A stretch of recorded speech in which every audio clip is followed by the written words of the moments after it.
Para saudara dan saudari yang Tuhan cintai, selamat pagi dan selamat bertemu lagi dalam renungan harian dari Paroki Santo Fransiskus Assisi Apio, edisi hari Kamis, tanggal 30 April 2026, dalam masa Paskah yang keempat. Mengawali hari yang baru ini, kita hendak mendengar dan merenungkan sabda Tuhan. Marilah sebelum kita mendengar dan merenungkan sabda Tuhan, kita berdoa. Dalam nama Bapa dan Putra dan Roh Kudus. Amin. Allah Bapa yang Maha Kasih, Engkau telah memberikan kepada kami teladan kasih yang sejati melalui Putramu Yesus Kristus. Hari ini kami datang kepadamu dengan kerinduan untuk belajar darimu. Bukalah hati kami untuk menerima sabdamu. Rendahkanlah hati kami agar mau dibentuk olehmu, dan kuatkanlah kami untuk hidup seturut kehendakmu. Utuslah Roh Kudusmu agar kami mampu menghidupi semangat pelayanan dan kerendahan hati. Doa ini kami sampaikan kepadamu dengan pengantaran Kristus Tuhan kami. Amin. Dalam nama Bapa dan Putra dan Roh Kudus. Amin. Para saudara dan saudari yang Tuhan cintai, sabda Tuhan yang hendak kita dengar dan kita renungkan untuk mengawali hari yang baru ini diambil dari Injil Yohanes pasal 13 ayat 16 sampai 20. Tuhan bersamamu. Inilah Injil suci menurut Yohanes. Dalam perjamuan malam terakhir, Yesus membasuh kaki murid-muridnya. Sesudah itu, ia berkata, Aku berkata kepadamu, sesungguhnya seorang hamba tidaklah lebih tinggi daripada tuannya, atau seorang utusan daripada yang mengutusnya. Jikalau kamu tahu semua ini, maka berbahagialah kamu jika kamu melakukannya. Bukan tentang kamu semua aku berkata, aku tahu siapa yang telah kupilih, tetapi haruslah genap nas ini. Orang yang makan rotiku telah mengangkat tumitnya terhadap aku.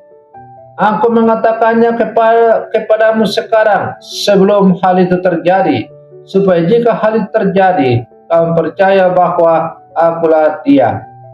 Aku berkata kepadamu, sesungguhnya barang siapa menerima orang yang kuutus, ia menerima aku. Dan barang siapa menerima aku, ia menerima Dia yang mengutus aku. Demikianlah sabda Tuhan.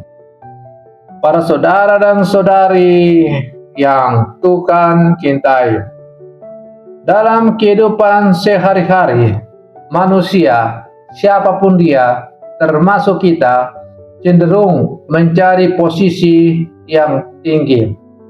Ingin dihargai, ingin dihormati, ingin diakui. Kita ingin menjadi yang terbesar, bukan yang terkecil. Namun, dalam Injil hari ini yang baru saja kita dengar, Yesus justru membalik cara pandang itu dan ia bersabda, seorang hamba tidaklah lebih tinggi daripada tuannya, ataupun seorang utusan dari Dia yang mengutusnya.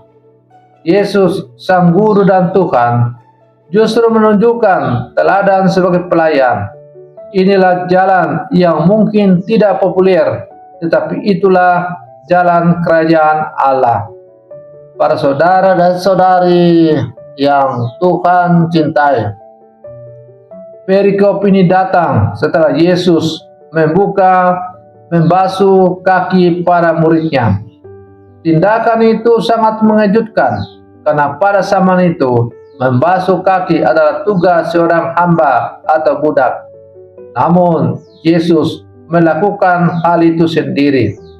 Ia yang adalah Tuhan mengambil posisi sebagai pelayan. Kemudian Yesus bersabda, "Jikalau kamu tahu semua ini, maka berbahagialah kamu jika kamu melakukannya." Perhatikanlah, bukan hanya tahu, tetapi melakukan.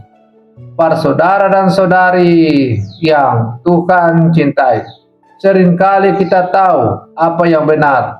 Kita tahu bahwa kita harus rendah hati, melayani, mengasihi. Tetapi pengetahuan itu tidak selalu menjadi tindakan. Yesus tidak hanya mengajarkan kerendahan hati, tetapi menghidupinya. Dalam kehidupan ini, tantangan terbesar bukanlah mengetahui ajaran Tuhan, tetapi menghidupinya. Melayani tanpa pamrih, membantu tanpa menuntut balasan, merendahkan diri tanpa mencari pujian. Yesus bersabda, "Barang siapa menerima orang yang kuutus, ia menerima aku." Ini berarti bahwa pelayanan kita kepada sesama adalah pelayanan kepada Tuhan sendiri. Para saudara dan saudari yang Tuhan cintai, dalam konteks hidup kita saat ini, di tengah-tengah keluarga kita, tempat kerja, dan masyarakat, kita sering tergoda untuk mencari pengakuan. Kita ingin dihargai atas apa yang kita lakukan. Namun Yesus mengajak kita untuk melayani dengan hati yang tulus, bukan demi pujian, tetapi demi kasih. Menjadi pelayan bukan berarti rendah atau tidak berharga. Justru disitulah letak kebesaran sejati. Ketika kita mampu mengasihi dan melayani seperti Kristus. Para saudara dan saudari yang Tuhan cintai, melalui bacaan yang diperdengarkan oleh gereja kepada kita pada pagi hari ini, kita diajak untuk semakin belajar kerendahan hati seperti Yesus, menghidupi iman dalam tindakan nyata, melayani sesama sebagai bentuk pelayanan kepada Tuhan, dan tidak mencari pujian dari manusia. Para saudara dan saudari yang Tuhan cintai, hari ini kita diingatkan bahwa kebesaran sejati bukan terletak pada posisi, tetapi pada pelayanan. Yesus telah memberi teladan, Dia merendahkan diri dan melayani dengan kasih. Maka marilah kita mengikuti jejaknya, menjadi pelayan bagi sama, dan menghadirkan kasih Tuhan dalam hidup kita. Karena di dalam pelayanan yang tulus, kita menemukan kebahagiaan sejati. Para saudara dan saudari yang Tuhan cintai, mari kita akhiri renungan pagi kita dengan berdoa. Dalam nama Bapa dan Putra dan Roh Kudus. Amin. Ya Tuhan Yesus, Engkaulah Guru dan Tuhan kami, yang telah memberi teladan, kerendahan hati dan pelayanan. Kami bersyukur atas sabda-Mu hari ini, yang mengingatkan kami untuk hidup dalam kasih. Ampunilah kami yang sering mencari kehormatan dan enggan untuk melayani. Ajarlah kami untuk rendah hati dan mampukan kami untuk mengasihi tanpa pamrih. Jadikanlah hidup kami sebagai alat kasih-Mu, agar melalui kami orang lain dapat merasakan kehadiran-Mu. Doa ini kami sampaikan kepadamu dengan pengantaran Kristus Tuhan kami. Amin. Dalam nama Bapa dan Putra dan Roh Kudus. Amin. Para saudara dan saudariku yang terkasih, selamat pagi. Tuhan memberkati kita semua.